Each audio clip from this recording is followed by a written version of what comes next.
le estoy llenando un tro. Ruleta, por la bendición de papá Dios, quien como yo, mangué 100K y lo gastamos todo. Disfrutando lo mío, me lo merezco. Protegido, 2 pistolas y un chaleco. Disfrutando lo mío, me lo merezco. Protegido, 2 pistolas y un chaleco. Para que yo tengo par de pesos. Me voy a poner rolar como a mí me gusta. Que yo me esforcé y trabajé pa' eso. Lo que no se lleva es lo que disfruta. Yo voy para la calle, tengo par de pesos. Me voy a poner rolar como a mí me gusta. Que yo me esforcé y trabajé pa' eso. Lo que no se lleva es lo que disfruta. ¿Qué es lo que? Guau, guau, guau. Lord. L.O. El eres el PRI. Nata Record produciendo. Dime, guau, guau, Rochi. Volvió a Dominicano, dije yo, ¿qué es lo que, guau, guau, guau? Que nada, el eres el PRI.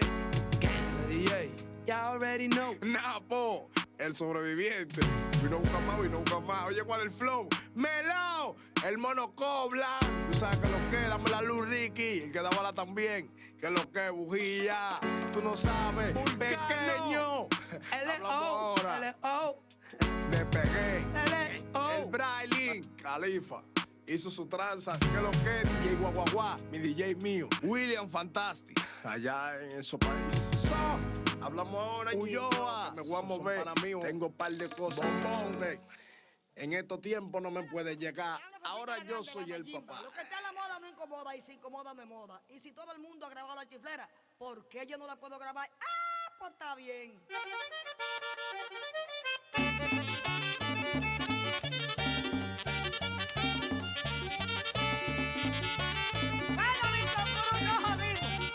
Bueno, eso creo yo. El hombre que no se casa, que no sabe de cosas buenas. El hombre que no se casa, que no sabe de cosas buenas. Tiene que saber buscarla. Cuando le salga chiflera. Tiene que saber buscarla. Cuando le salga chiflera. Toda la mujer chiflera siempre tiene mala forma. Toda la mujer chiflera siempre tiene mala forma.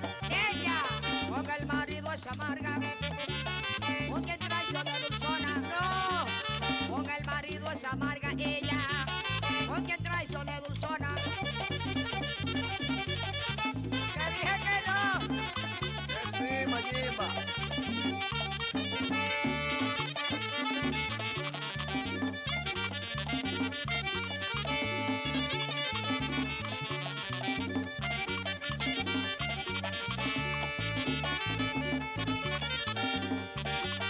Un hombre para casarse que necesita esas 3 cosas.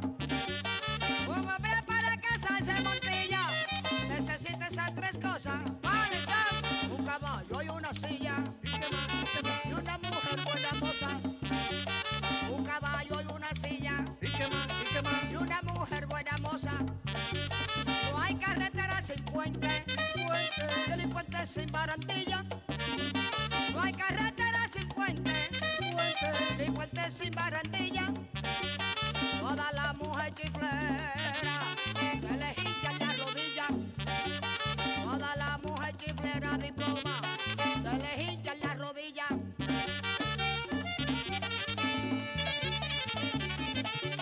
La rodilla nada más, muchísimas cosas más, pero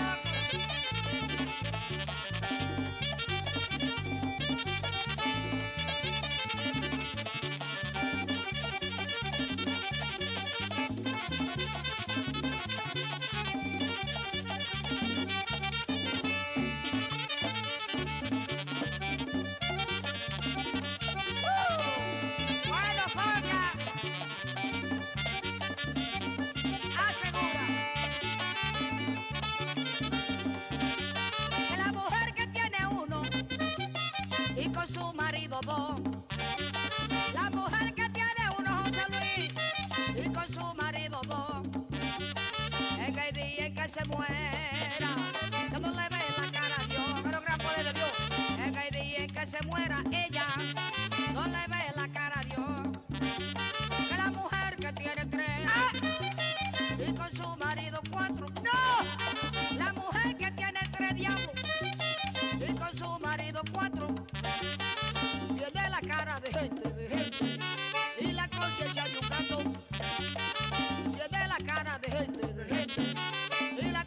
de un gato.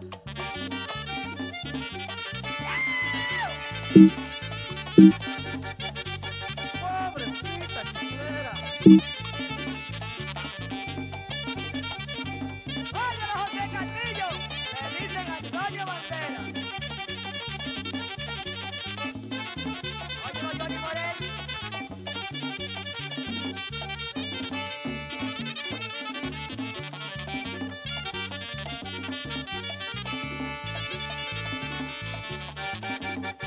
Bueno, Vito Reyes.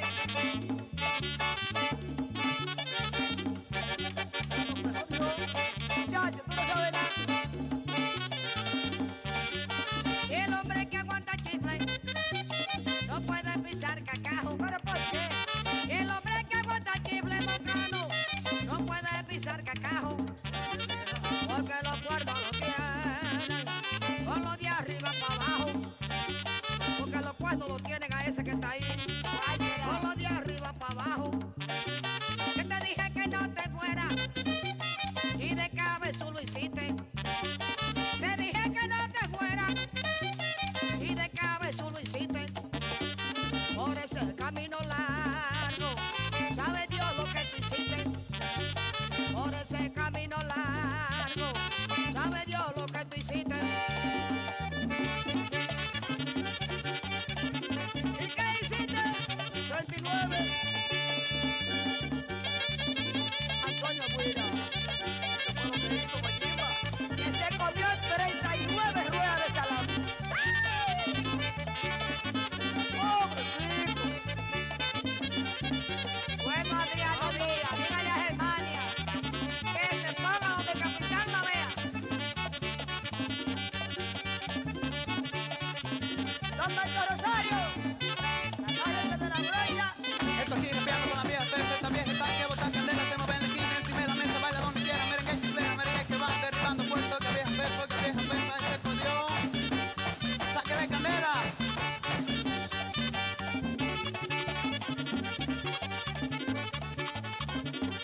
Yo desde mi casa vine que para verte nada más. Yo desde mi casa vine para verte nada más. Y te traje un pedacito del pecado de Samaná. Y te traje un pedacito del pecado de Samaná. Que yo sé bien que a ti te gusta el pecado de Samaná. Que yo sé bien que a ti te gusta el pecado de Samaná. Y te lo voy a dar mañana, hasta mañana no hay nada. Y te lo voy a dar mañana, hasta mañana no hay nada. Que yo te lo doy mañana, te lo doy mañana, te lo doy mañana, te lo doy mañana, mañana, mañana, mañana, mañana. El pecadito de Samaná mal pensado. Ya tú creías que era otra cosa. Bueno.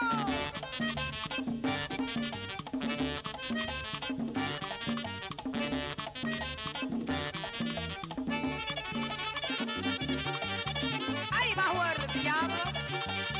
La hermosura. Listo.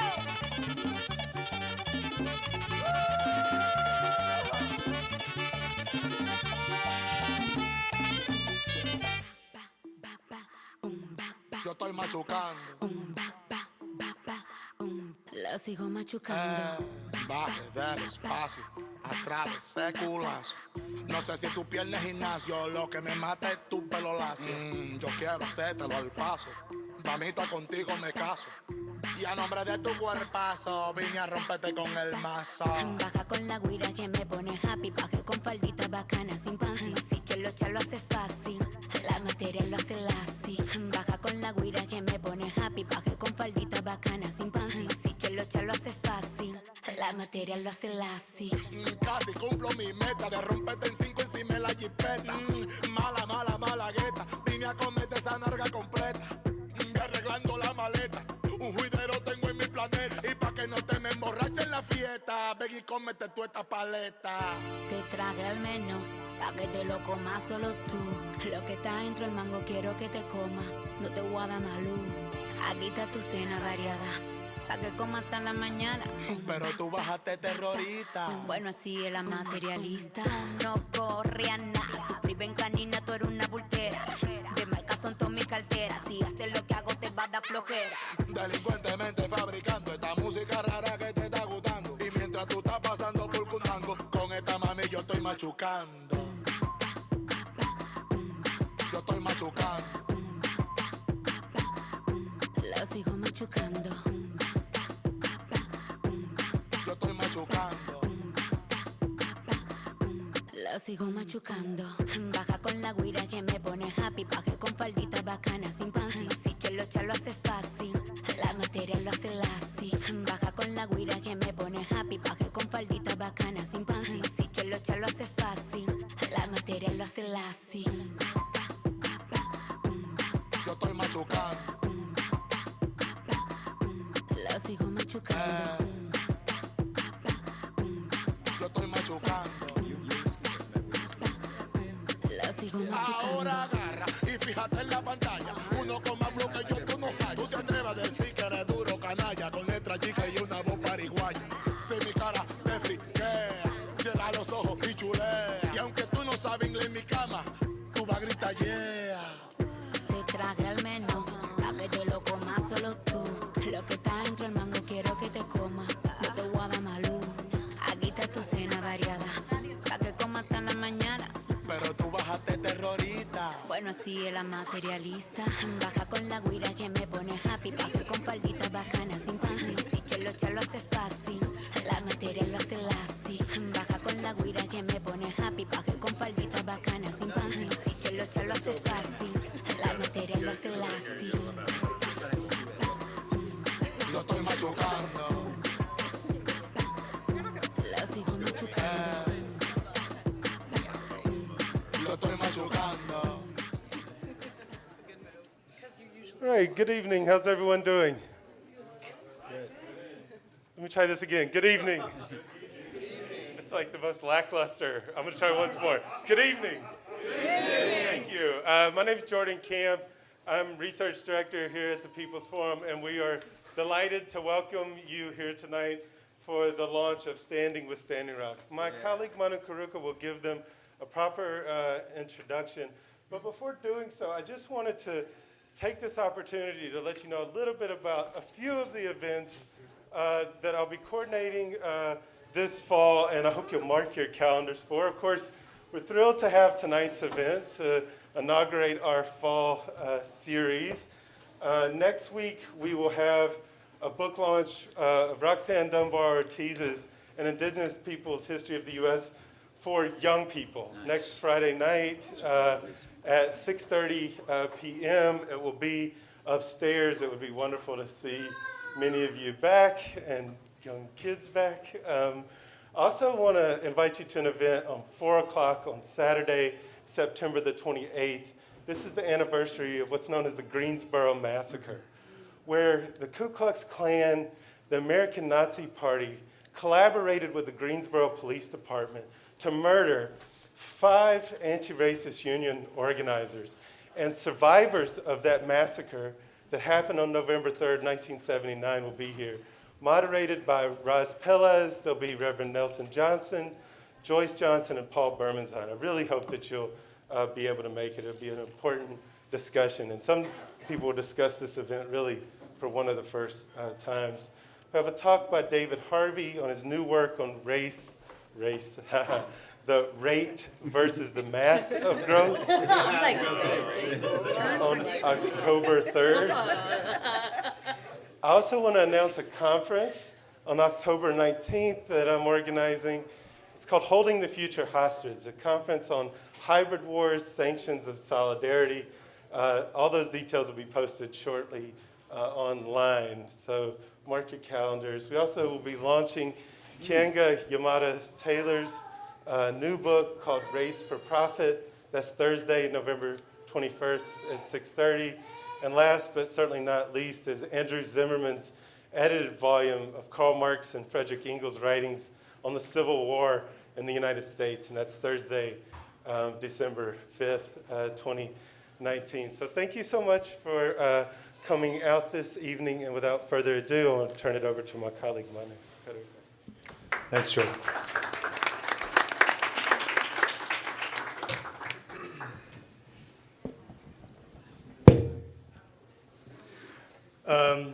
Thank you, Jordan. And before I start saying anything, I want to just recognize that the People's Forum celebrated its one-year anniversary last Friday, which is a huge thing, huge accomplishment. So it's been a year of programming, like you've just heard about, courses, cultural events. If any of you are here for the first time, I hope you come back and come back often. I try to come here as often as I can. All right, so I just have a few words to introduce tonight's event. My name is Manu Karga. This past March, the United Nations released its 2019 World Water Development Report under the title Leaving No One Behind. According to the report, over 2 billion people live in countries experiencing high water stress. It has been estimated that about 4 billion people, representing nearly 2/3 of the world population, experience severe water scarcity during at least 1 month of the year.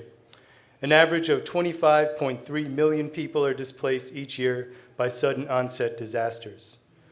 While the figures can vary greatly from year to year depending on the occurrence and magnitude of disasters, the overall risk of being displaced by disasters has doubled since the 1970s, a trend the report says is likely to continue with the adverse effects of climate change. And excluded from all of these figures are those people that move due to slow onset events and stressors like chronic drought, sea level rise, desertification, or ecosystem loss. Over 80% of monitored countries report having insufficient financing to attain their drinking water, sanitation, and water quality national objectives in urban areas, while this share increases to 90% when referring to rural areas. Indigenous peoples number about 370 million, accounting for about 5% of the global population. They're overrepresented among the poor, making up 15% of the total and 1/3 of the world's 900 million extremely poor rural people. And they're also overrepresented among the illiterate and the unemployed. Even in developed countries, the authors of the report write, Indigenous peoples consistently lag behind the non-Indigenous population in terms of most indicators of well-being, including access to water supply and sanitation services. The report's authors stress that the wealthy generally receive high levels of service at very low price, while the poor often pay a much higher price for services of similar or lesser quality. So I wanted to begin with these findings from the United Nations report on world water development to give some context to the slogan, "Water is Life," which is one of the legacies of the movement at Standing Rock against the Dakota Access Pipeline. Water is life, I want to suggest, is potentially a slogan to build the international unity of the poor and the working class. Water is life is a slogan that has built linkages between Standing Rock and Flint, Michigan, which still doesn't have clean drinking water 5 years after the onset of its water crisis. Neighboring communities such as Benton Harbor, Romulus, Hamtramck, Parchment, Houghton, and the villages of Lawrence and Beverly Hills have all seen their levels of lead in drinking water exceed EPA action levels in the past 2 years. In the meantime, the state of Michigan provided a contract with Nestle Corporation to draw 400 gallons per minute from the state's groundwater to sell as bottled water. In Newark, New Jersey, across the river, the city government belatedly acknowledged unsafe lead levels in residential and school water supplies. Attempting to redress the crisis, the city government initially distributed expired water bottles to residents. According to the Centers for Disease Control, lead exposure in children can lead to decreased intelligence, impaired neurobehavioral development, decreased stature and growth, and impaired hearing. And this affects children in entire communities, a fact noted by Baltimore residents who pointed out that Freddie Gray had suffered lead poisoning as a child years before the Baltimore police murdered him. Here in New York, students in public schools bring water from home every day, which is a significant additional expense for public education that's placed on low-income households in the city. As the United Nations found, the wealthy generally receive high levels of service at very low price, while the poor often pay a much higher price for services of similar or lesser quality. And last week, on September 12th, the US government removed clean water regulations on wetlands and smaller waterways, a policy which it announced at the headquarters of the National Association of Manufacturers. So water is life also resonates internationally in situations like Cape Town, South Africa, in late 2017, which faced the prospect of shutting off the municipal water system, faced the prospect of becoming the world's first city to run out of water because of a severe water shortage. In Nebraska, where I was just a few days ago, 3/4 of the county have faced 3/4 of the counties in the state of Nebraska have faced flooding beginning in March, this past March. In some parts of the state, the waters have yet to recede. In Kerala, India, this year's monsoon flooding has not yet reached the levels of last year's devastation. My father's cousins, who are rice farmers, told them last year we had to evacuate to camps for months. This year, we only lost our rice crop for the year, which is their income for the year. And we've just seen the devastation brought by Hurricane Dorian on the Bahamas. So water is life is an international slogan. In 1999, the government of Cochabamba, the 4th largest city in Bolivia, privatized the municipal water supply company to be managed by a joint venture, which included Bechtel Corporation, based out of Virginia. The people of Cochabamba rose up in what became known as the Water War. And Water is Life was actually one of the rallying cries of their movement, which was driven by organizations of the working class, irrigation workers, factory workers, piece workers, sweatshop employees, and street vendors. And this coalition led a 4-day general strike. The Water War, in other words, was a class war. This class struggle, which ended in victory in 2000, propelled the leader of the Rural Workers Union, Evo Morales, into the Bolivian presidency in 2005 at the helm of the Movement for Socialism Party, and as the country's first indigenous president. So I wanted to offer this as context for the New York launch at the People's Forum of Standing with Standing Rock, Voices from the No DAPO Movement, which has just been released by the University of Minnesota Press. The book's editors are Nick Estes and Jaskiran Dhillon, who are right here. Nick Estes is a citizen of the Lower Brule Sioux tribe, a co-founder of the Red Nation, and an assistant professor of American Studies at the University of New Mexico. And he's the author of Our History is the Future, Standing Rock versus the Dakota Access Pipeline and the Long Tradition of Indigenous Resistance, which was released by Verso Books and launched here at the People's Forum a few months ago. Jaskiran Dhillon is a member of the New York Stands with Standing Rock Collective and an associate professor of global studies at the New School. And she's the author of Prairie Rising, Indigenous Youth, Decolonization, and the Politics of Intervention from the University of Toronto Press. So please, join me in welcoming Nick Estes and Jaskiran Dhillon to the People's Forum.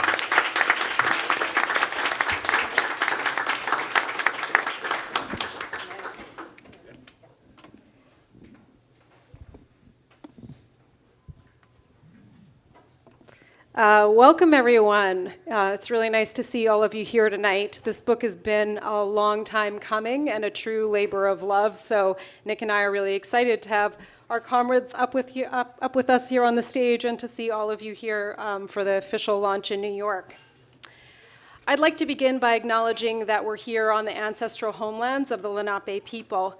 Mannahatta, or New York City, as many of you know it, was built on top of their territory, and all of us are guests here on their homelands. I'd also like to thank everyone at the People's Forum for being such gracious hosts and for making this event possible tonight, and to Jordan Camp for initiating the beginning stages and planning and carrying through on the finishing touches of the planning process for tonight, and to Mana Karuka for the powerful opening. This launch is also pretty kick-ass because of our comrades that are sharing the stage with us tonight. So Amin Hussein, Natasha Dhillon, Kevin Brunel, Sandy Grande, Ann Spice, and Elizabeth Ellis. I want to thank you all for your contributions to the collection and for being here in person with us this evening. This book is stronger because of you. And one final point of acknowledgement before I say a few things about the book. I want to acknowledge the work of the New York City Stands with Standing Rock Collective and Decolonize This Place, the people who are present here in the audience tonight, and just to acknowledge the labor and solidarity that this collective of organizers has shown for the struggle against the Dakota Access Pipeline in solidarity with the Standing Rock Sioux. So New York City really became a hub of solidarity and organizing around the struggle against the Dakota Access Pipeline, and that was largely because of the organizers that became part of that collective, and also our comrades at Decolonize This Place who really helped us get the word out and get the word out and to get the work off the ground. And the Standing Rock Syllabus Project, all of that emerged from that tremendous effort and mobilization of many, many people in this city, I think in a way that was unprecedented in recent times. This book is first and foremost is for the water protectors and land defenders across the world who are fighting every single day with their words, their voices, their bodies, their knowledge, and their political and intellectual prowess to keep our planet habitable for our human and other than human relatives in the years to come. They are the real leaders of our time, the real stewards of our future. This book is coming out at a time when the world is teetering on the precipice of climate change, as Manu just described in some detail, on a planet where millions of people are dispossessed and live in conditions of severe deprivation, a planet where fascism and authoritarianism are on the rise, where access to water is becoming increasingly precarious, and at the same time, massive floods are expected to displace millions of people, where climate change deniers hold the seats of political power in countries all over the world. It's coming at a time when the world's biodiversity is increasingly threatened. And in case you didn't know this, Indigenous people protect 80% of the Earth's biodiversity. When the lungs of the Earth are burning and glaciers are melting far quicker than climate scientists predicted, this book resonates now more than ever. There are so many things in this collection that I could talk about and would like to talk about. It offers so much, in my humble opinion. But there's so many flashpoints that make you stop and think, but for the sake of time, I'll just mention a few. And this is a little bit about the curatorial process that Nick and I went through as we were thinking about compiling this book and what it meant to take on a book of this magnitude with the political stakes that are attached to it. This book is an anti-colonial counterpoint to the epistemic violence of academic knowledge production. Curating something like this is never an easy process, but we felt very strongly about centering the perspectives of Lakota and Dakota writers and thinkers and organizers so that they would be able to offer their own history. And of course, this is not a definitive book. It's not the book on Standing Rock, but it does provide the reader with a range of perspectives and insights about the movement itself, as you'll see if you flip through it, both in historical context, but also within the context of colonialism and corporate state violence, environmental politics, education and pedagogy, leadership and movement building, as well as solidarity across different kinds of social movements, some of which our comrades will talk about tonight. I also want to say that because of those perspectives that are brought forward in this book, you, the reader, are presented with alternative ways of building relations with one another and the world around us. It's a guidepost for us to begin to conceptualize and embody decolonization centered on the restoration of Indigenous modes of relationship that are built on interconnection and continuity. Next, this collection lifts up the leadership and revolutionary power of youth. In this particular moment, Greta Thunberg seems to be making every headline, but I would just like to stop for a minute and remember that Indigenous youth were leaders in the struggle against DAPL, and they're leaders in the struggle against climate change in this moment all over the globe. They've been leaders in many different kinds of movement. They just don't make the same kinds of headlines that Greta Thunberg makes. Not to diss her, I'm just saying that, a lot of young people are doing this incredible work, and I think it's noteworthy to think about who ends up getting profiled, because these young people were putting themselves on the line, fighting settler colonialism, dealing with police violence, militarization, and all kinds of horrific things that the state was doing at the time, and continues to do. So I would argue that Indigenous young people are so important to the story of Standing Rock because they demonstrated that the struggle against DAPL was also a struggle against the violent materialism of what it means to live and breathe, to exist within colonial systems and structures under occupation. They were making the essential links between and among capitalism, colonialism, and environmental devastation. These young people, in fact, are the organic intellectuals that we need, the critical mass threading together and sustaining the labor and organizing necessary for revolutionary liberation that will bring forth the alternative forms of existence on the planet. As Jaskiran says so powerfully in the book, if you want to have a future, then stand with Standing Rock, because this is just the beginning of a revolution. And the last thing I want to say is that this book makes it clear that the fight for environmental justice must be waged alongside an indictment of the United States as both a settler colony and as an imperialist power. The US has contributed more to the problem of excess carbon dioxide than any other country on the planet. With less than 5% of the global population, the United States uses about a quarter of the world's fossil fuel resources, burning up nearly 25% of the coal, 26% of the oil, and 27% of the world's national gas. The US Department of Defense is both the country's and the world's largest polluter. In fact, US military bases rank as some of the most polluted places on the planet, and as we know, there are so many of them. The movement for climate justice in Native North America, then, is also an internationalist fight against US imperialism.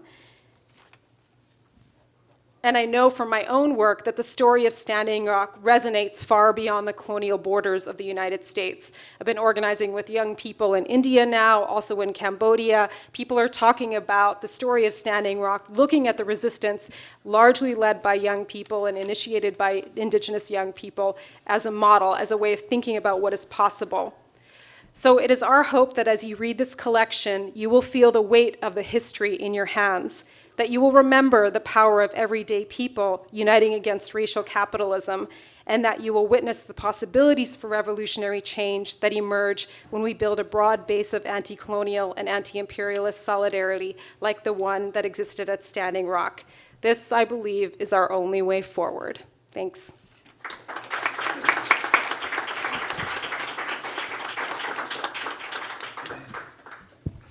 Amitakiapi, Nape Chizapi, Chante Washte. This is really wonderful to be here. We got the band back together.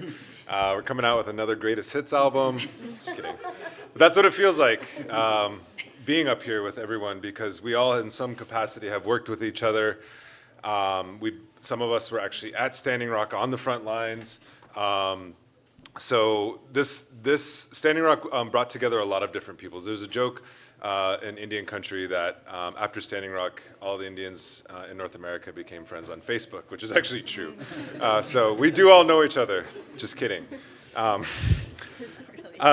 Standing Rock was a part of a recent constellation of indigenous uprisings across North America and the US occupied Pacific. And I think that's very much clear in the pages itself and the various movements that are represented. But I want to give a shout out to those, like Unistoten Camp, which started in 2010, Keystone XL, 2011, Idle No More, 2012, Trans Mountain Pipeline, 2013, Enbridge Line 3, 2014, Save Oak Flat, 2015, Protect Mauna Kea, 2015, Nigilba Ina, 2015, and Bayou Bridge, 2017, among many others. And as Jaskiran mentioned, the reason why indigenous people are at the front line of this particular kind of assault on the planet is because 3/4 of land-based environments and 2/3 of marine environments have been affected by capitalist development. But environmental degradation has been less severe in places managed by indigenous peoples and local communities, a UN report recently found. And while making up only 5% of the world's population, as Jaskiran mentioned, indigenous peoples also protect 80% of the planet's biodiversity. Indigenous peoples and local communities who have distinct cultural and social ties to ancestral homelands and bioregions still caretake at least 1/4 of the world's land area. This includes places that are the lungs of the world, which are currently on fire, such as the Amazon rainforest, and its veins, like the Missouri River Basin, where I'm from. And these areas are facing existential threats of deforestation, damming, water contamination, oil and gas development, and mining. So indigenous peoples protect the land, air, and water we all need to live. So in many ways, indigenous peoples are subsidizing the life on this planet right now. And this is why indigenous environmental activists are so severely criminalized and targeted for assassination in response to our organizing throughout the world, because we are always in the way. The North American oil boom in particular has intensified militarized assaults on indigenous land and water to protect the expansion of oil and gas drilling and pipelines. The most spectacular confrontation with US law enforcement and private security contractors occurred at Standing Rock in 2016 and 2017, when water protectors protested the construction of the Dakota Access Pipeline threatening Minnesota, which is the Lakota word for the Missouri River. And as is playing behind me, infrared footage of the protests captured by police drones, which was leaked by the media collective Unicorn Riot, conjures scenes familiar to the US war on terror. In these video clips, teepees are the only objects that distinguish water protectors from the horrific but recognizable and everyday aerial perspective of a drone-stalking military-age youth in Yemen or partygoers at a wedding in Afghanistan, the collateral damage of US surgical strikes. In the United States, Indigenous caretakers have been the most confrontational arm of the environmental movement by blocking the construction of pipelines. The flurry of new federal and state laws specifically targets this tactic. Following the Standing Rock protest, 8 states have passed American Legislative Exchange Council, or ALEC-inspired critical infrastructure laws, criminalizing the protesting of oil pipelines. And new legislation proposed by Trump would make inhibiting the operation of an oil pipeline, such as standing in the way of construction, an offense punishable with 20 years in prison. And I don't know if Aline Brown is in here, but she's a contributor of the book. She writes for The Intercept. I don't know, did she raise her hand? Oh, there she is. She's a contributor of the book as well, and she is, a lot of this information actually comes from her reporting, so you should check it out. South Dakota's next generation model legislation, which was drafted by the Republican governor, Kristi Noem, in collaboration with Keystone XL, the parent company TC Energy, which was formerly TransCanada, goes beyond the ALEC model. It creates new civil penalties for riot boosting, which include anyone who directs, advises, encourages, or solicits other persons participating in the riot. The goal is simple: chill resistance by criminalizing Lakota water protectors fighting an oil pipeline, trespassing through their treaty territory. So the reason why I'm bringing all of this up, because if anyone's been paying any attention to what's happened in the news, there was recently a drone strike on the state-owned Saudi Aramco oil facilities. And Tim McMillan, the president of the Canadian Association of Petroleum Producers, said the current situation in Saudi Arabia may provide more incentive to expedite projects like Keystone XL and Enbridge's Line 3, which would carry more oil from the Alberta tar sands to the United States. But he added that even with President Donald Trump, quote, pushing these projects, it has been a challenge with the US court system and some of the other delay tactics that opponents are using. And the reason why I'm bringing this up is because I was recently interviewing Anne Spice, who's on this panel, about Indigenous resistance against the Canadian state. Because Canadian Prime Minister Justin Trudeau plans to use Canada's oil and gas development as a way to build the green economy. And she, in her interview, she said to me, Indigenous people are not the alternative, we're just in the way. And she said this in the context of being a land defender at Wet'suwet'en territory, which has been recently invaded by police and pipeline workers following the injunction in January of this year, which has completely disrupted the local Indigenous economy. And this is another quote. And now we're not only in the way of oil and gas expansion, she tells me, we're also in the way of transitioning to a green economy. So this book itself is a testament of what is possible for an anti-colonial or decolonization movement that's Indigenous-led. And I think what Jaskiran brought up about who becomes the face of a climate justice movement is really important. Because at the end of the day, it's not white girls from Sweden who are being criminalized. It's Indigenous, and no offense to Greta Thunberg, I think she's doing an amazing job, but it's Indigenous people who are living on the land and their bodies are literally in the way. So what does this book say about the Green New Deal? And I'll just leave it with this. Why is it easier for some to imagine the end of fossil fuels, but not the end of settler colonialism?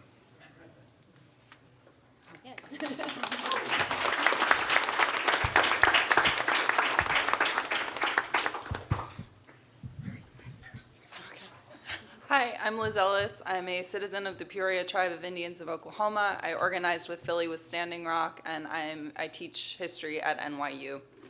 So I want to start by thanking Nick and Jas for putting together this really powerful work, and to all of my comrades up here for their really beautiful and moving contributions. So we're now roughly 3 years out from what we think of as the high point of the Dakota Access Pipeline fight, and an incredibly dark moment in American history. Our southern relatives are facing extreme levels of violence at the southern US border, as well as within our homelands, and we've taken a very dark turn on climate and environmental justice issues that impact communities of color and poor Americans across the country. But in revisiting the Dakota Access Pipeline fight, I'm reminded of all of the amazing work that Indigenous folks did and how monumentally the fight to stop the black snake changed the conversation about Native people and Indigenous futures within North America.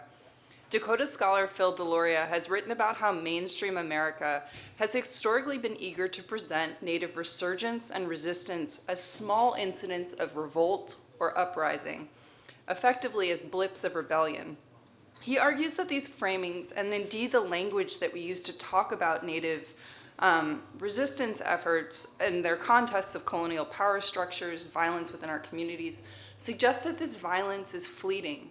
It occurs in isolation, and that inevitably will be crushed, right? A rebellion, an uprising, something that is a moment. And I think there's a real tendency to look at the massive transnational Indigenous revival that is the Dakota Access Pipeline movement, and to suggest that this was a moment, perhaps even a failure, a blip of Native resistance that, as always, was suppressed by a much stronger colonial government. But I think that this frame is to completely miss the longer struggle for Native survival and for the dreams of Native youth for vibrant futures for our communities.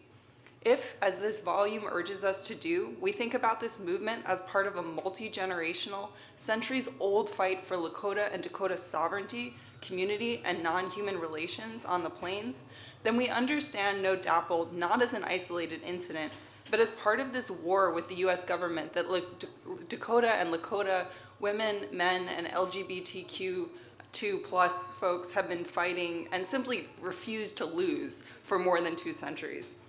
So I'm a historian by training, and I frequently teach classes on early America and Native American history.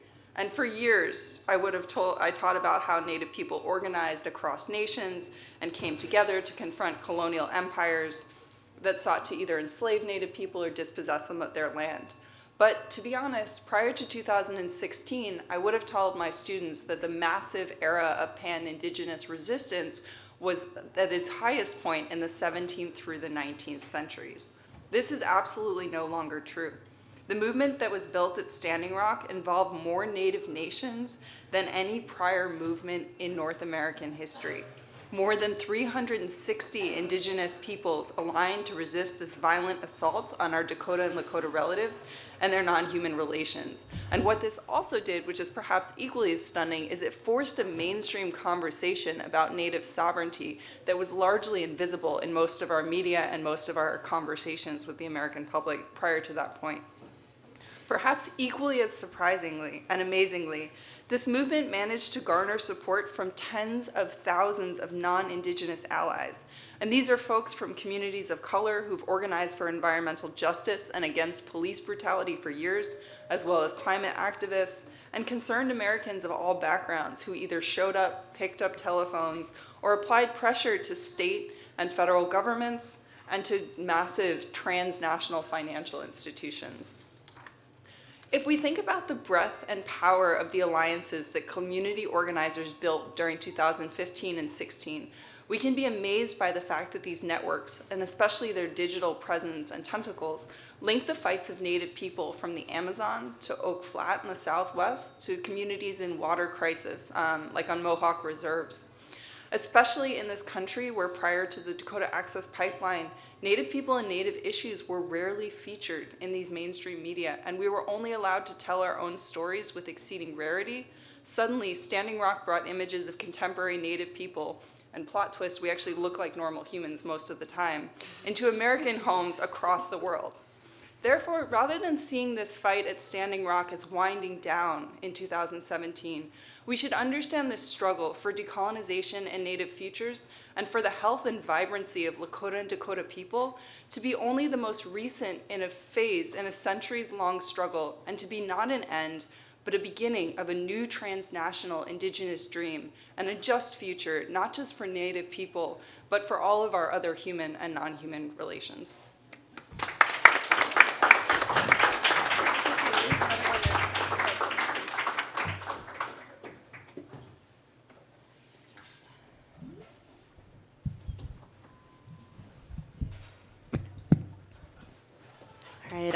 I'm Ann Spice. I'm not on the official program, but I was road tripping out east and happened to be here at the same time as this event. So I'm really grateful to Nick and Jaskiran for putting me on the panel and for the opportunity to address this really important collection. I'm inland Tlingit, and I'm currently living on the territory of the Wet'suwet'en people, Unistoten House Group, out in so-called northern British Columbia. I wanted to talk a little bit first about the piece that I have in the collection, which is an interview with Frida Hewson, who's the main spokesperson for Unistoten, and a little bit about what has been happening out on Wet'suwet'en territory, which her piece, the interview that I did with her, she links the work that's been happening out there with what's happening at Standing Rock and the need to be protecting our water in various different places. And she talks a lot about infrastructure and the ways that we're building relations on that territory differently than this capitalist state is building relations. So I also just want to say thank you to Frida for having her voice included in this and for the decade of work that she's put in on the territory, standing in the way of multiple pipelines, killing a couple of them. And she continues to be out there on the territory and has given up a lot and sacrificed a lot to be able to do that work. So I want to say thank you to her and to her family, who has invited me to make a home on that territory as well. And I'm really, really grateful for their support and all of the work that they're doing. So part of what Frida talks about is this idea of critical infrastructure, and Nick spoke about this a little bit, about the ways that the state views threats to critical infrastructure as terrorist threats, and that getting in the way of building a pipeline is sort of conceived automatically as a criminal offense, and in fact a terrorist one, and that this critical infrastructure is, I think, worth interrogating in terms of what it is critical for. What is it that the critical infrastructure is actually building? What does that world look like? And who is in the market of supporting that? And so what Frida points to is the fact that there's all sorts of other infrastructures, her own critical infrastructures, Indigenous people's critical infrastructures, that we're also consistently building. And so it's about this whole network of relations that requires care and management, and actually hands-on work on the land in order to continue to build a network of relation that supports us and allows us to survive on these territories.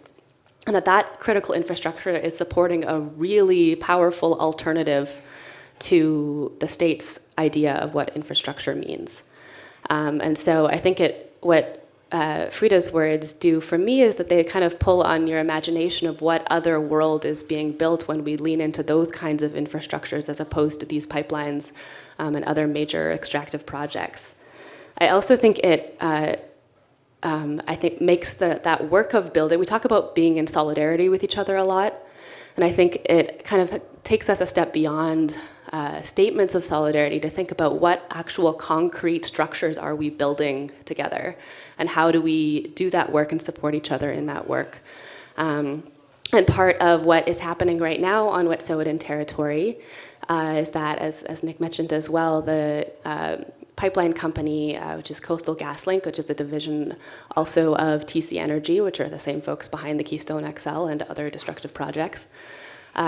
They have put in an injunction and received police support to pull down the checkpoints that were protecting Unistoten territory to allow the pipeline company to start doing construction work on that territory.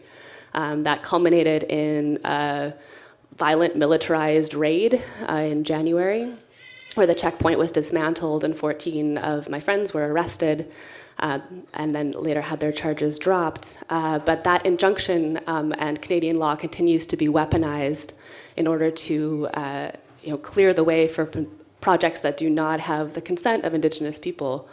And so that's what's been happening on that territory. And the response from Wet'suwet'en people has been, it's for the first point, it's not really a response, it's just what has been happening on the territory for a long time, which is to build community in the path of the pipeline. So it's not just about standing in the way and blocking the road, but also about building a network and community connections in those spaces, having spaces where people can come back and use the river to heal from the traumas of colonization, and eat food from the territory and hunt and gather berries and share medicines from that space.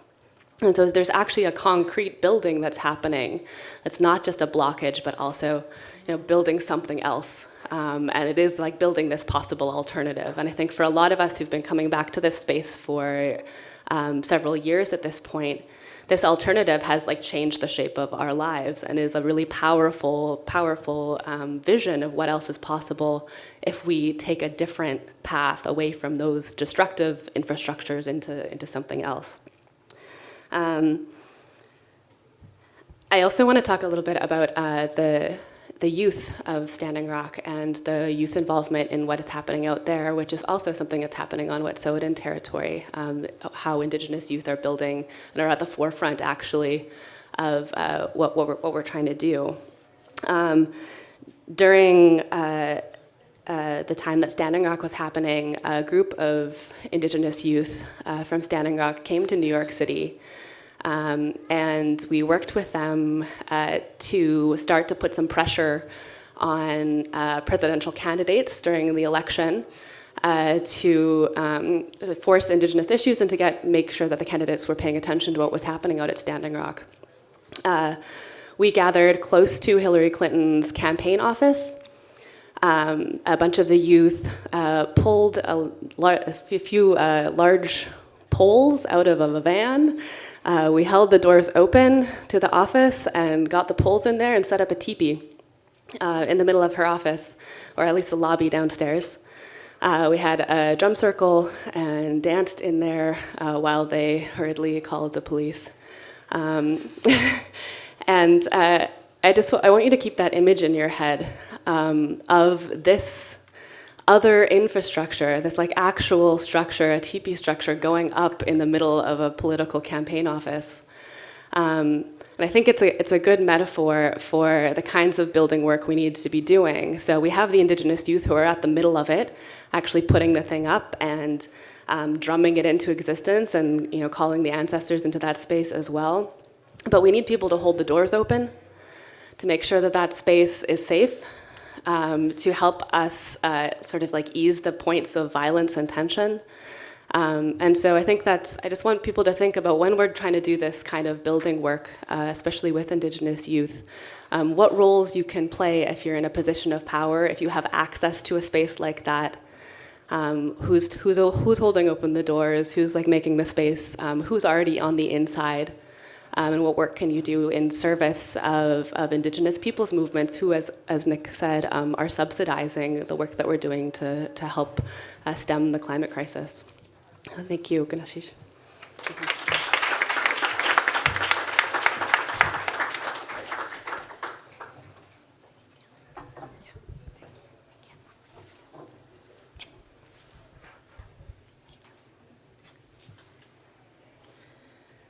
Hi, it's wonderful to be here. Just want to thank all my comrades for their words already, and joined the acknowledgement of Nick and Jazz for bringing us together. I'll say more about the two of them in a minute. I'm Sandy Grande, I'm Quechua. My family's from Orcatuna, which is in the province of Huancayo in Peru. And a professor of education at Connecticut College, and live here in Manhattan.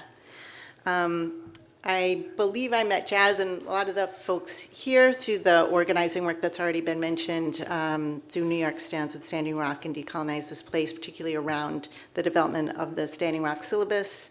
And that's where I originally met Jazz. I met Nick on the ground at Standing Rock, and I always like to tell the story. So I wrote a book called Red Pedagogy, and the first time I met Nick, he was like, "Hey, you gonna tag those tanks with Red Ped was here?" Literally the first words he said to me. That was the burned out, the kind of image, if you remember the burned out tanks that were like across the road. Yeah. And you did. Very grateful to have been invited to also provide a chapter in this beautiful, very beautiful, just visually and everything about the text is just beautiful. And the chapter that I contributed to is one that started as a teach-in on my own campus. So as a professor of education, and much of my work is around teacher training, so teaching teachers, future teachers. So the pedagogical is something that's really important to me. I believe that the political is fundamentally and ultimately pedagogical, and those are the questions that I'm most interested in. And so we offered a teach-in on Standing Rock, as many of us did on our campuses here in New York, also in other people's campuses. I felt like for a while we were just in the teaching, in the teach-in mode, going all over the place doing teach-ins. And so the folks that came together for this chapter, I do want to mention their names, was Professor Natalie Avalos, who at the time was a professor of religious studies at the college, Jason Mancini, who at the time was the director of the Mashantucket Pequot Indian Museum, Christopher Newell, who is also the director of education and remains so, and Adonis Spears, who is also at the museum at the time. And most of those folks, I think, except for me, have moved on to different places, and I think that's part of the kind of generative work that Standing Rock provided, and I'll say a little bit more about that as well.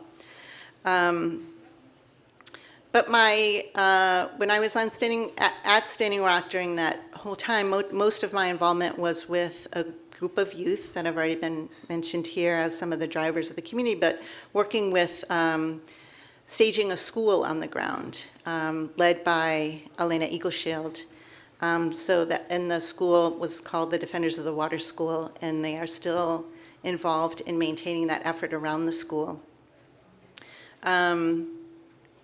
But I was immediately just taken by the leadership, the wisdom, the forethought of these really young people who knew from the beginning that if children were going to be on the ground, and they were, because if we do anything collectively and with our families and our relatives, that it would get shut down almost immediately by the feds because there would be children there and they would not be enrolled in school. And so they started the school from day one. Elena is one of the first people to also get arrested. But in the way that the school on the ground developed, and both in terms of form and content, but also through the relationships that were built around the school, who came in and out of the school, how they thought about teaching and learning in that very particular space.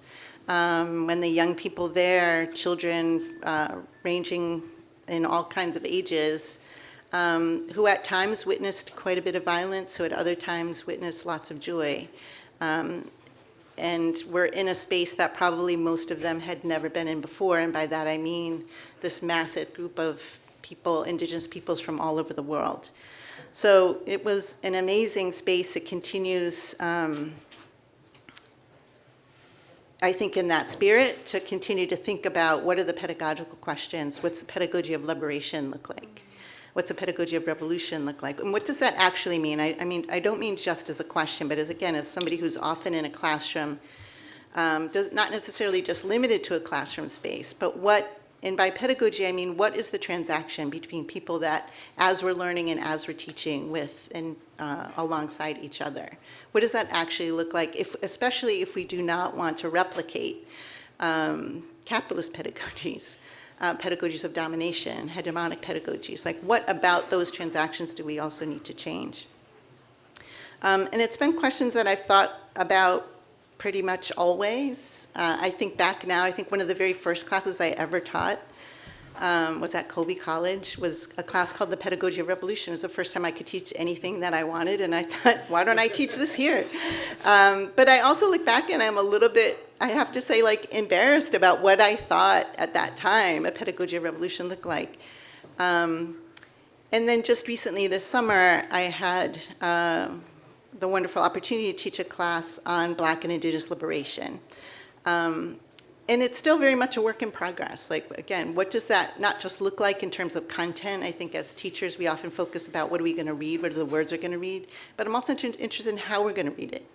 How are we going to be in relationship to each other when we think about these words and when we do other things like beyond reading? And so I'll just, I think, leave us with maybe 3 things that I continue to think about, or 3 kind of buckets that I continue to think about as I think about the pedagogical question and the political as pedagogical, is how, and it sort of builds on Anne's comments, I think, is how do we engage a pedagogy of collectivity, a pedagogy of relationality? Like, how do we actually build that with each other? Not just have it as an expectation, but how do we develop that? How do we think about and enact a praxis of refusal? Building Audra Simpson's here, so on Audra Simpson's work on the notion of refusal. I think about that specifically as I experienced it, again, on the ground at Standing Rock. I mean, it wasn't, I mean, the platform, so to speak, of Standing Rock was very clear. It was no DAPL. It wasn't like a little DAPL. It was just like, no, 0 DAPL. And so, so in a very literal sense, that kind of taking a stand and refusing something that is violent and toxic. But then also, how do we embrace refusal in other ways, again, as a pedagogical question? Somewhat related to that, I started to think about, too, this notion of failure. When I think about movements like, whether it was Occupy Wall Street with all its flaws here, that was in New York, or the Standing Rock, and people think, well, there's a pipeline and there's this, so ultimately the movement failed. And so I've been thinking, too, how notions of failure, pedagogies of failure might play into this. Not in the way that people, I think, anticipate or think that of what failure is about. And then just the I guess the generativity, failure and refusal as spaces, as generative spaces, actually. And I think of everything that Standing Rock generated, whether it's the relationships and collaborations that are ongoing, the school is ongoing, the young women continue to work to develop the Defenders of the Water School, and it's beautiful to see that work ongoing. You know, everybody hears the relationships that, again, are ongoing, I think continue to inform my work, and the work that I think we all do, puts who Standing Rock put into conversation with each other, and how that came together. And so those, I think those are the things that I continue to think about, are the pedagogical questions. You know, what does an anti-capitalist pedagogy look like? Not just, you know, we're going to take a stand against capitalism, but how do we actually learn and think about ideas in a different way that isn't extractive, that isn't transactional, that foregrounds relationality? How do we write that way? How do we read that way? How do we think that way? And you know, it's all a matter of exploration. I certainly don't have the answers to those questions, but those are questions that have persisted for me across all the work. Thank you.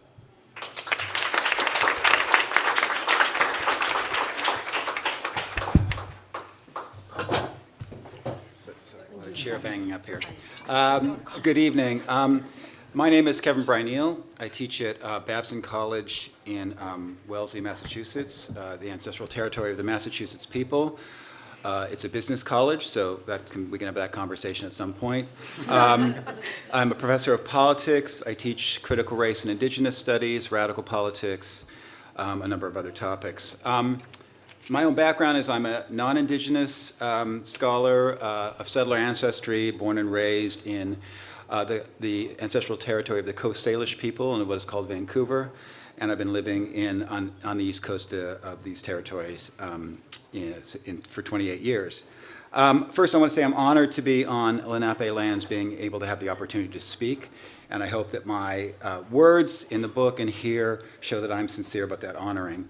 I'm also honored to be in this volume, and I thank so much Jess and Nick for asking me to be part of it. When they asked me, I was not at Standing Rock, and so I don't want to claim I was a voice from Standing Rock. And so my thought was, like, what do you want me to say? And so I'm a political theorist of memory, of resistance, of radical politics, of coalitions in US politics. And so I want to talk a little bit about my contribution, but not so much the piece itself, but what I tried to do, how I tried to intervene. And it connects a little bit to what Sandy was saying about teaching. I teach primarily non-Indigenous students who have little to no information about Indigenous people's politics and history. Part of the challenge is not simply conveying information, but integrating that into an actual understanding of how they are positioned in these lands and what their responsibilities are. What I do with the piece is sort of set out two sort of modes of collaboration, if one would say that. And the time of Standing Rock that emerged was a fascinating sort of collection of moments. You have Standing Rock and you have Black Lives Matter emerging around the same period during the Obama administration. You have mobilizations in various ways going on about this. You have Black and Indigenous allies declaring support for one another, solidarity, and you have non-Indigenous, say, white, left, liberal allies occasionally in a different way showing support. And then Trump got elected, and white people went crazy. And by that I mean is there was a very distinct mode of politics that emerged in the wake of Trump's election.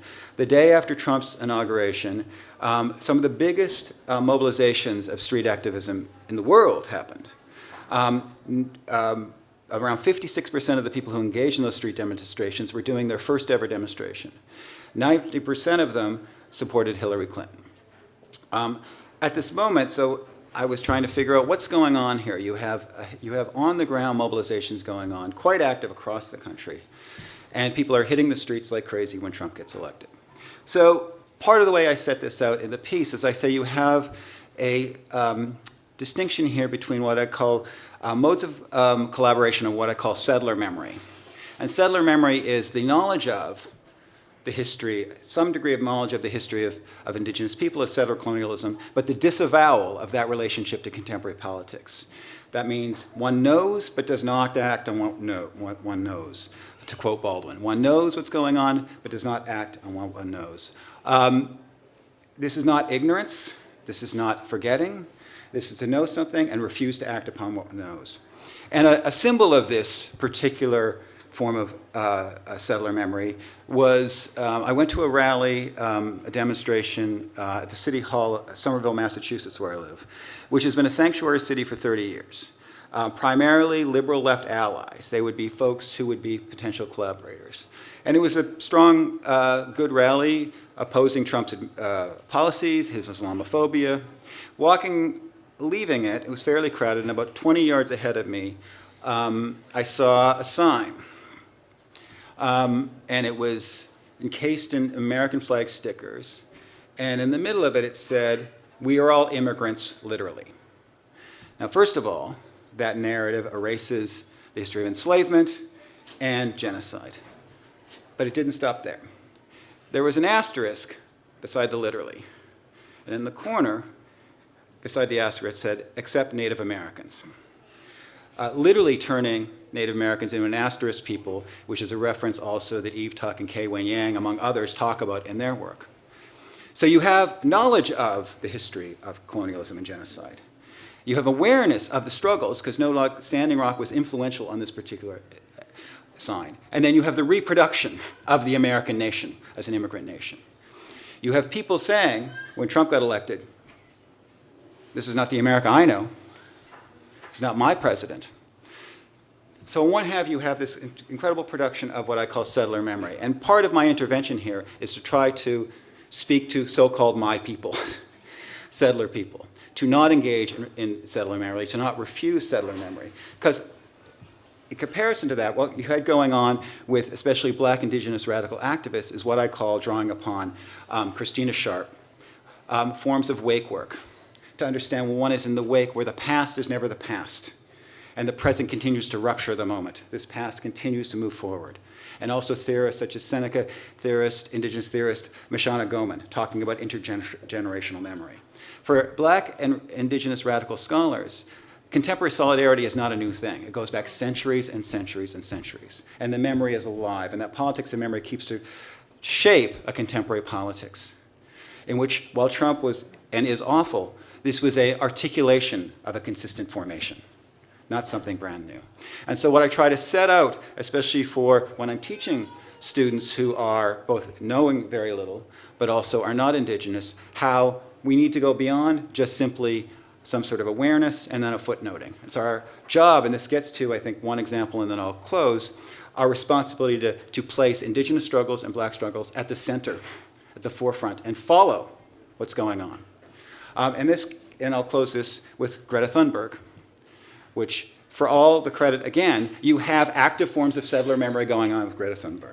You have, I think, a laudable activist who is certainly, and it's less her than I think the mainstream media around her may well be aware of, and probably are aware of, activism around environmentalism that involves indigenous youth, may not. But then footnote that and center a white, non-indigenous scholar.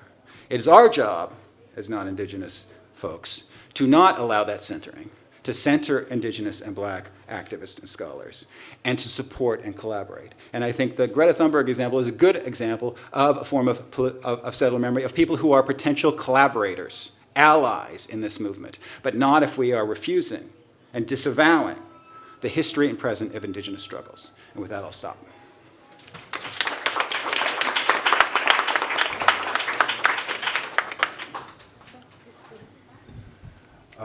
So I'll just dive right into it, and we'll split time. And honored to be here, and honored to be on Lenape land, and kind of addressing, just a reminder, my name's Amin, and I'm with Decolonize This Place, one of the core organizers, and so is Natasha, and we have other people here.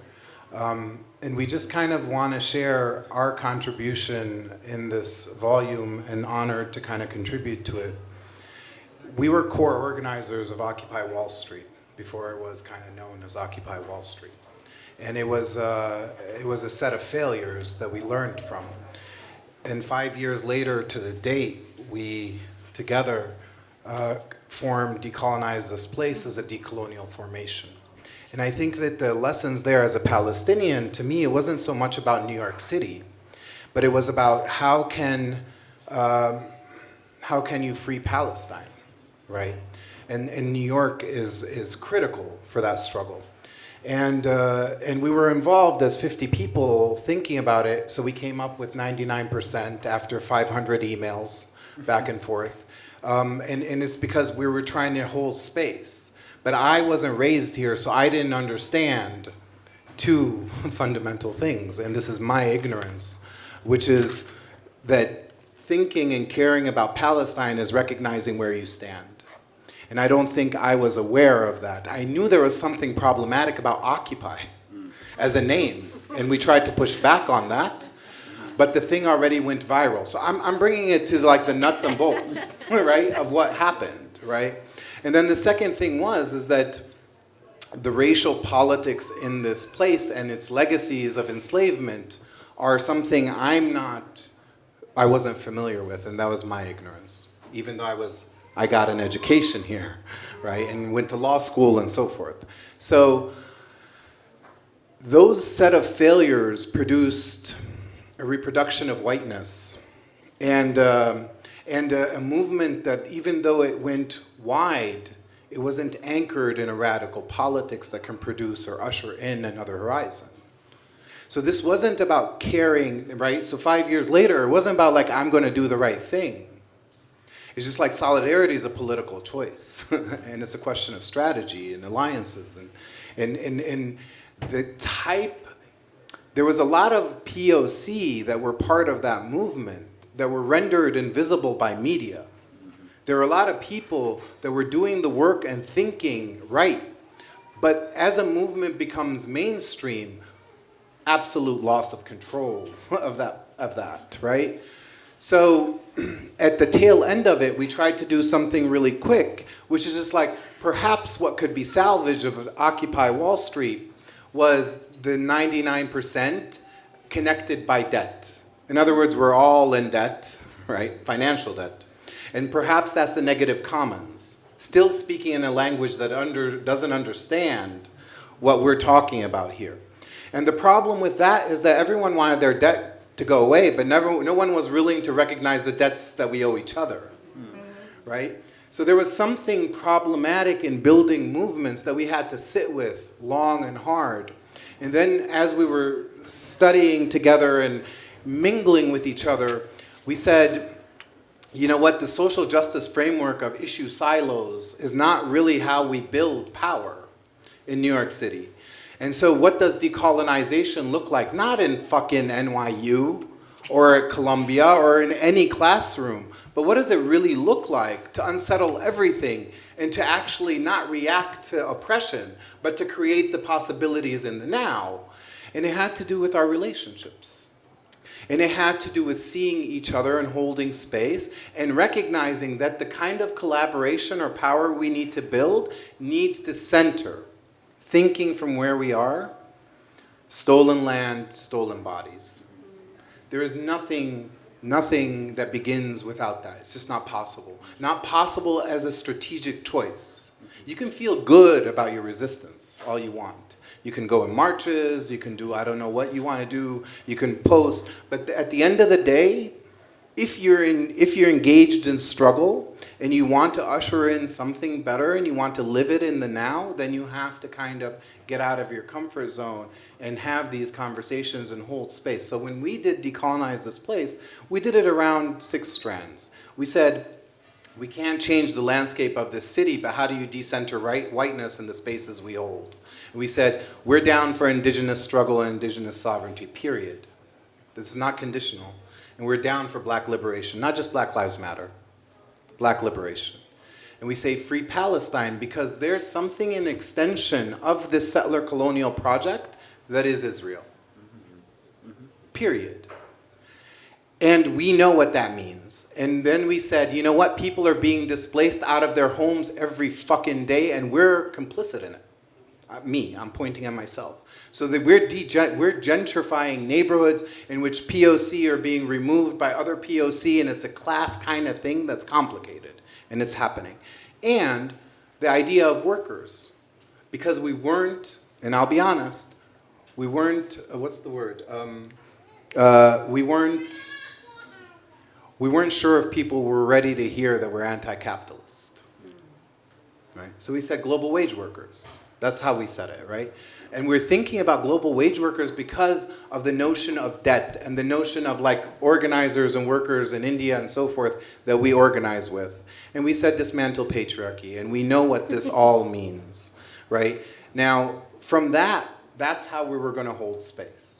And if there's any movement that's gonna happen in this city, if it's not on these principles, just strands, we from our experience, we know it's not going to work. Other people can try it. They can do their thing. That's not us. And then that's really kind of what we reflect on, relationally. Now, the thing is that we all come from our own experiences, right? We're not going to school. We're not reading all these people that talk about it and theorize it. But we know that if we hold space around these things and we had banners and we did actions, actions change a new way, produces another way of thinking, right? Doing produces another way of thinking. And through the overlap, we build these relationships across struggles over time. But it means having a different relationship to time, right? So that's my...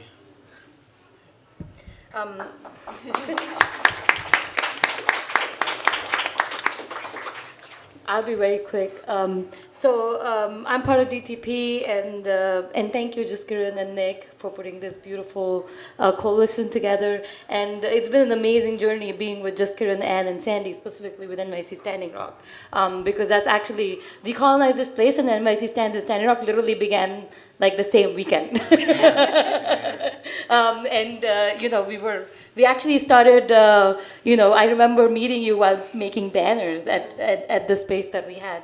I just want to echo what Sandy also said about the idea of learning from failures, because I think that's somewhat been the process and the journey of Decolonize this place as well, starting from Occupy Wall Street, but going on to here.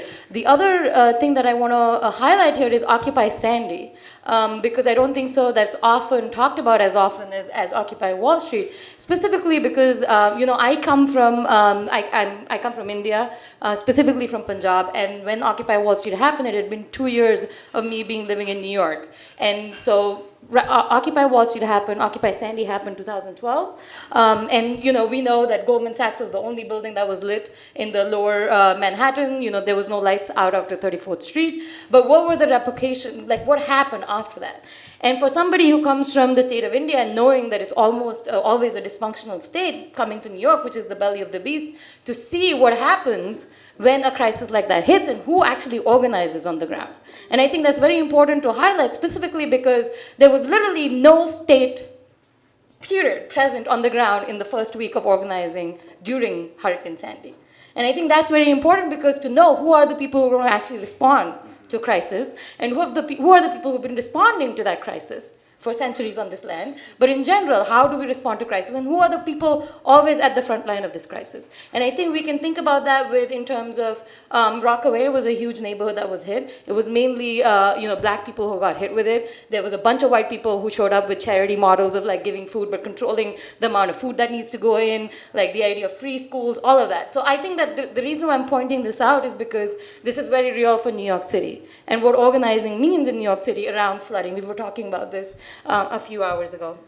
The other thing I want to echo is that DTP also comes from the experience of organizing around Palestine in 2014, around the Gaza war, and its relation to the Ferguson uprising, which then led to the kind of movements around in Philadelphia, here in New York City, around Eric Garner and Akai Gurley, and then which move on and kind of moved into different groups. And now we see No New Gels and a complete abolition movement coming into New York City, and what that means for us.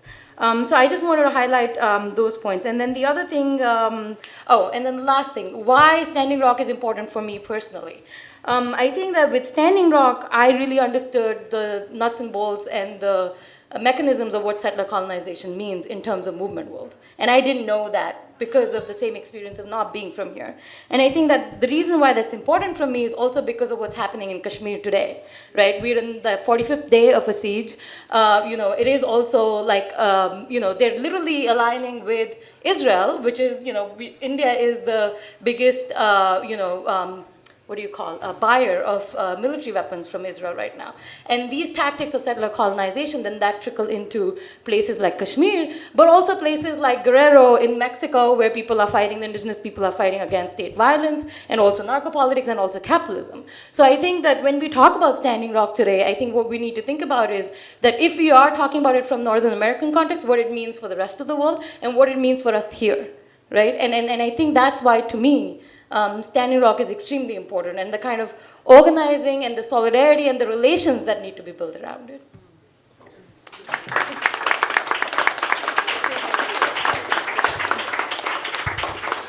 All right, so we want to thank everyone for coming out tonight, and also our panelists. We have our greatest hits album over there that you should all buy. Whenever anyone asks you to blurb a book, you should just write, buy the damn book. So I'm going to ask you all to buy the damn book. And we're not going to take questions, but if you do have questions specific to these contributors, we will be around, and we'll also be signing books here. I think over there. Maybe. So over there. So buy a damn book, and thank you very much for coming tonight. Yeah, thank you guys for coming out. And thank you all for speaking with such passion and enthusiasm and care and love. We're super, super psyched to be able to launch it here and with all of you. So thank you all for your words. Can I just underscore, word up? Can you hold your hands up? Word up, word up. Yes, okay. So we have books from Word Up available. The way that we can do events like this is if you buy books, so it'll be a huge support. They also have a copy, Nick's old book now. Old book. It's like 6 months old, and then it's seventh printing or something like Classic this. rock. Please do. Can you join me and give them another round of applause? Thanks so much for coming out. And thanks to you all. Congratulations. We have anemones. This is free to take. It's centered on Palestine, but also looking at Indigenous and Black solidarity with Palestine. So these are free to take. Take as many as you want. Trying to get rid of them. That was awesome. Yeah. This is the way to do a panel. We all give a talk. Yeah, I love it. I'm going to pull you to a